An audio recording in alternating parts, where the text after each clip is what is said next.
Welcome to Total Politik, kembali lagi dengan gua di konten ngomong sendiri. Kali ini gua ditemani oleh Fatima Coffee and Rice Box. Ini lu bisa pesan langsung, ini Instagramnya. Dan juga buat yang daerah Tangerang Selatan, sekitar Pamulang, lu bisa pesan langsung lewat Grab dan Gojek. Ya, GoFood, GrabFood. Kalau lu mau langsung mampir ke alamatnya juga ada, alamatnya di sosial media, lu bisa langsung datang. Inilah teman gua sekarang ini untuk menulis konten, untuk membuat video dan berdiskusi. Gua selalu ditemani oleh Coffee, Fatimah dan Rice Box. Segitu aja ya puji-pujiannya ya. Gua taruh lagi. Oke, kali ini gua mau bikin konten ngomong sendiri karena gua terinspirasi dari tweet seorang podcaster handal ya, podcaster yang sangat terkenal bernama Nathaniel Rayestu dari Asumsi Bersuara. Gue nggak perlu kenalkan Rayestu lagi karena Ray pasti lebih terkenal daripada gue. Kalau ibarat pemain bola itu dia Cristiano Ronaldo, gue Messi. Tapi gue bida Messi yang di Persib itu, bukan Lionel Messi, Georges bida Messi. Nah jadi Persib ada Messi, ada Asian-nya beneran, tapi ori. Bida Messi ini nih yang pemain tiruan kan. Nah jadi ibaratnya gitulah gue sama Rayestu. Jadi gue nggak perlu kenalkan siapa Rayestu gitu. Dan Rayestu bilang, sebenarnya gue rada gak paham logikanya. Kenapa kepengurusan partai itu yang mengesahkan dari pemerintah ya? Di negara lain gini juga gak sih gitu. Jadi kepengurusan partai politik itu disahkan oleh pemerintah. Itu kaitannya sebenarnya dengan Undang-Undang Nomor 2 Tahun 2011. Karena di situ itu sangat terkait dengan keberadaan negara sebagai pelayan publik. Jadi negara itu kan fungsinya untuk melayani masyarakat, untuk melayani rakyat, to serve gitu. Jadi government to serve ya kan, masyarakatnya untuk memenuhi dan melindungi berbagai macam hak-hak yang dimiliki oleh masyarakat gitu. Jadi fungsinya negara itu. Nah, kenapa butuh legalitas? Ini pertanyaannya sebenarnya kenapa negara butuh melegalkan status kita lewat KTP dan paspor gitu. Misalnya dalam kartu identitas kita karena itu terkait dengan pemenuhan hak dan kewajiban kita dan juga kewajiban pemerintah yang memenuhi hak kita gitu sebagai warga negara, sebagai organisasi masyarakat, dan juga tentunya di sini juga memenuhi hak dari partai politik. Jadi partai politik ini kalau bahasanya Bang Jansen Sitindaun itu politisi Demokrat bilang itu adalah puncak dari organisasi sosial masyarakat. Maksudnya di sini puncak adalah memang partai politik lah satu-satunya organisasi yang boleh, yang dilegalkan dan diakui sebagai wadah aspirasi publik yang bisa diwakilkan untuk, yang bisa mewakili dalam pembuatan kebijakan di level pemerintah gitu. Jadi yang punya aspek representatif itu adalah partai politik gitu. Yang jadi anggota DPR kita itu semuanya dari partai politik. Jadi partai politik ini adalah puncak dari organisasi sosial yang mana dia memiliki hak dan kewajiban juga gitu. Jadi memiliki hak yang harus dipenuhi oleh negara. Dan itu tertuang di dalam Undang-Undang Nomor 2 Tahun 2011. Salah satunya yang paling dibutuhkan negara untuk memenuhi hak partai politik adalah terkait dengan dana partai politik yang ada di undang-undang tersebut gitu. Nah, jadi kalau di dalam undang-undang tersebut diatur partai-partai yang masuk ke DPR gitu ya, itu memiliki harga per suara gitu, per suara sah. Kalau partai politik itu lolos parliamentary threshold 4% itu dan menjabat dan mengirimkan wakil-wakilnya ke parlemen, itu satu suara sah yang didapatkan oleh sebuah partai politik akan dihargai sebesar Rp1.000 kalau DPR RI. Kalau DPRD provinsi, satu suara sah itu akan dihargai sekitar 1.200. Dan DPRD kabupaten kota, satu suara sah itu akan dihargai sebesar Rp1.500. Nah, jadi pemerintah butuh legalitas itu untuk mengadministrasikan dan mendistribusikan hak-hak dari partai politik yang tertuang dalam UU nomor 2 tahun 2011 tadi.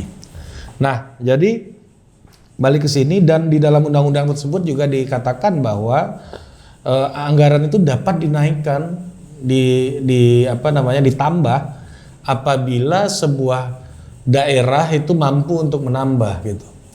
Jadi kalau daerah mampu, keuangan negara mampu, baik itu APBN mau APBD, itu boleh ditambah, tapi thresholdnya itu sebesar 1.000, 1.200, 1.500. Nah, jadi salah satu contoh daerah yang jauh di atas yang ditetapkan DPRD provinsi ini, DKI Jakarta, yaitu DKI Jakarta ya. Nah, DPRD DKI Jakarta itu satu suara sah bernilai Rp5.000.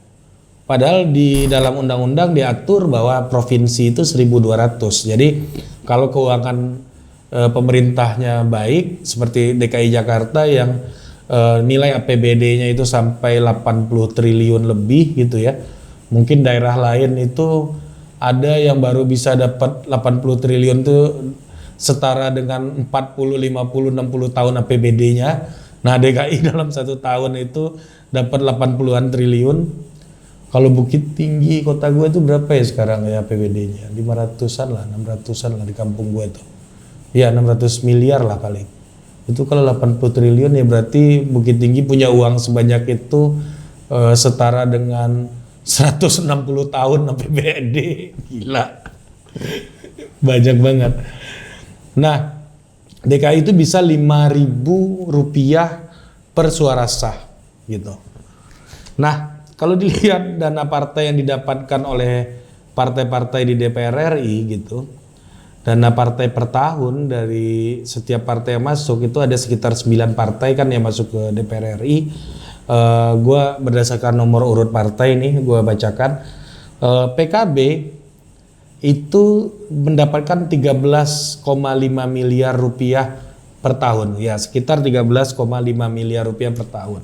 Kedua itu Partai Gerindra mendapatkan 17,5 miliar per tahun.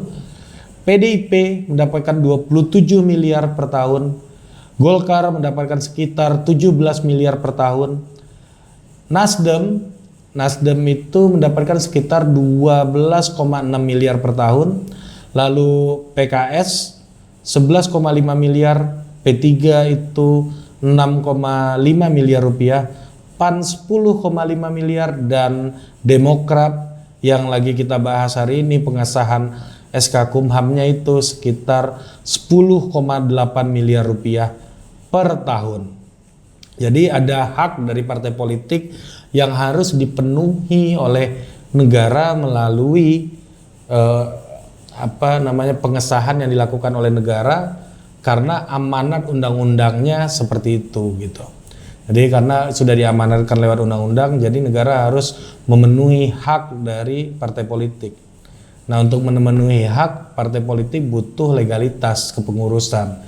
Jadi nanti kan kalau misalnya didistribusikan uangnya, kalau nggak ada legalitas pemerintah, ya kan, kubunya Pak Muldoko udah klaim kalau mereka yang Demokrat, kubunya Mas AHY juga klaim kalau dia adalah Demokrat yang sebenarnya.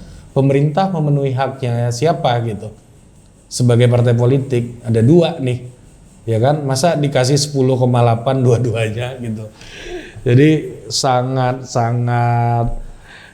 sulit gitu kalau dana parpol ini tidak didistribusikan tanpa melalui pengesahan dari Kumham. Ketika sesuatu disahkan, selalu ada kewajiban, selalu ada hak dari sesuatu yang dilegalkan. Karena kalau udah legal, misalnya kita nih udah punya status legal sebagai warga negara lewat KTP, paspor atau buku nikah, itu selalu ada hak, selalu ada kewajiban.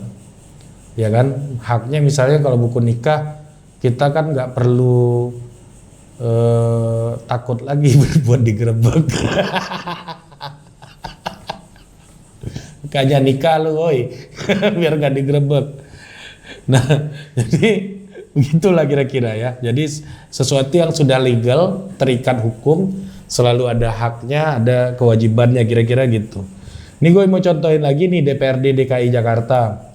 PDIP itu mendapatkan 6,6 miliar rupiah per tahun. Partai Gerindra mendapatkan sekitar 4,6 miliar per tahun. Lalu PKS mendapatkan 4,5 miliar per tahun. PSI mendapatkan 2 miliar per tahun. Partai Demokrat mendapatkan 1,9 miliar per tahun. Nih Partai Demokrat di DPR RI dapat 10,8, di DKI itu dapat 1,9 miliar per tahun. Jadi double kan, partai di setiap level dapat gitu. Nah ini konsekuensinya juga di bawah juga terkait dengan pengesahan yang diberikan oleh Kumham tadi. Lalu PAN 1,8 miliar per tahun, Nasdem itu 1,5 miliar, PKB 1,5 miliar, Partai Golkar 1,5 miliar juga, dan P3 sekitar 880 jutaan gitu setiap tahun gitu. Jadi untuk mendistribusikan keadilan sosial gitu, pemerintah butuh melegalkan itu, memberikan status legalitas terhadap organisasi sosial, apalagi partai politik di Indonesia. Jadi ini bagian dari public service dari pemerintah gitu. Jadi karena tugas pemerintah itu kan bukan seperti korporasi.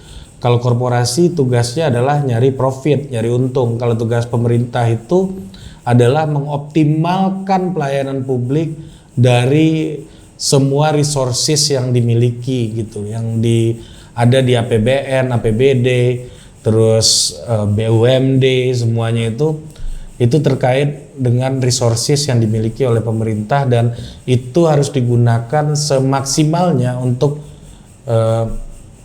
memberikan pelayanan publik kepada berbagai macam kelompok, berbagai macam masyarakat, dan berbagai macam individu yang sudah mendapatkan status legalitas di Indonesia gitu.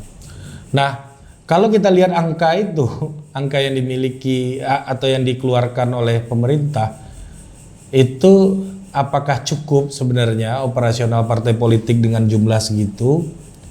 Ya, gua sih nanti kita akan bahas di kesempatan yang lain, tapi gua kasih sedikit bocoran kalau angka tersebut sangat tidak memadai sebenarnya. Nanti kita bahas di kesempatan yang lain.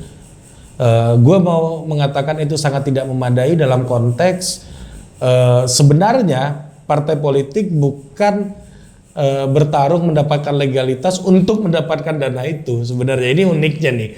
Uniknya aturan ini sebenarnya bahwa partai politik tidak peduli-peduli amat sebenarnya dengan uang yang diberikan oleh pemerintah itu. Bukan itu tujuannya, tapi partai politik tujuan mendapatkan legalitas adalah untuk mendapatkan kekuasaan di berbagai level pemerintahan.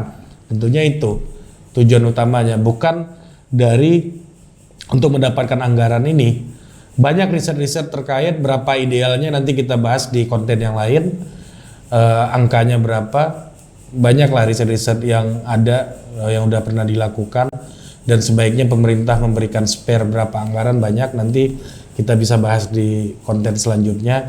Tapi gue pastikan pertarungan Demokrat hari ini itu bukan sedang berebut uang itu sebenarnya, bukan berebut dana itu, tapi dalam konteks ini legalitas dipegang penuh oleh negara dalam undang-undang partai politik, terkait dengan pemenuhan hak dan kewajiban. Walaupun partai politik yang mengukur haknya itu ya juga nggak seberapa sebenarnya. Tapi ya itu tadi, mereka harus mendapatkan legalitas untuk memiliki pengaruh, memiliki kaki-kaki kekuatan partai sampai ke berbagai macam level gitu. Jadi kalau uangnya sih bukan menjadi pikiran, tapi pikirannya pengaruh sebenarnya. Jadi negara bisa kunci partai yang legal dengan argumentasi pemenuhan hak gitu, tapi partainya sendiri sebenarnya nggak butuh-butuh amat uang yang jumlah yang diberikan oleh negara karena memang tidak cukup gitu. Nah nanti itu bisa kita bahas di tempat yang lain, di kesempatan yang lain. Tapi gue pastikan itu tadi, pertarungan antara kubu Pak Muldoko dan kubunya Mas AHY ini tidak lagi berebut haknya. Dari haknya yaitu dana partai itu.